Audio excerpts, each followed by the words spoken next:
Kabitin na naman si welding machine. Yan guys, patapos ng welding. Naglabitan ng guys, pahirapan.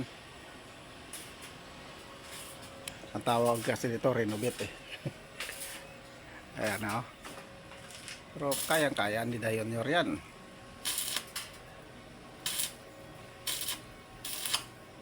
Mason na welder pa.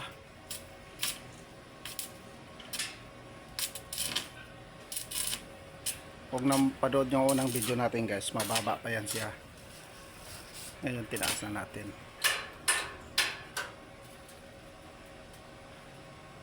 Yung welder natin ngayon guys. Open. Sisame. Latag na lang yan. Puro dumi Dungis. Puro alikabok laboratory.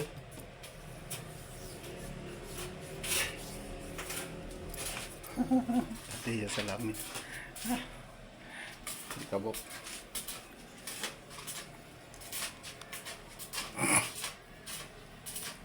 Nilagyan niya ng stopper guys.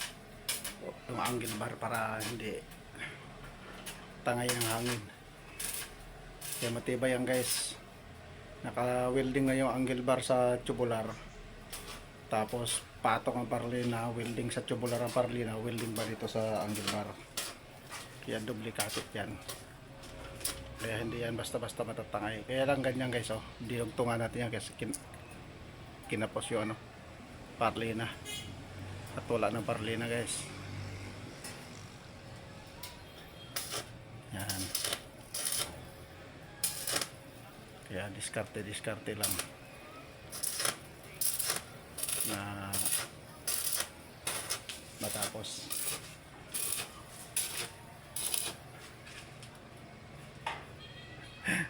Kaya pinauna ko pag welding yan guys kasi mahirap idugtong pag yung hindi siya welding, yung idugtong mo siya dito mahirap kasi iangat pa kasi natin para pumasok doon.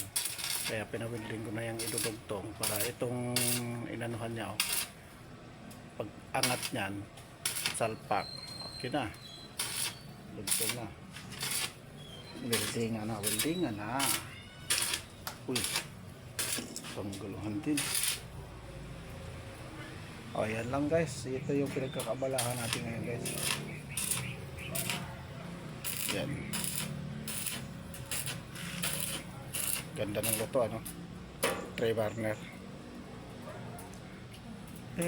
Kaya lang puro butas, kailangan ng bulkasil. Maganda talaga guys pag yung mayroong ganyan sa gitna. Kadalasan kasi nilalagay steel bar, walang lakas yun. Gaya niyan ang parlina, yan kita nyo parlina na bali yan kasi manipis yan. Sa bigat ng bubong hindi kayanin kung walang ganito, walang ganyan. Dapat may ganyan yan para matibay. Gaya doon sa akin mayroon din yun. Chok. Dinugtong lang siya guys para pantay siya. Okay, what's up? Tapos na. Kaway mo na sa mga pants mo. Mahihayin talaga. What's up?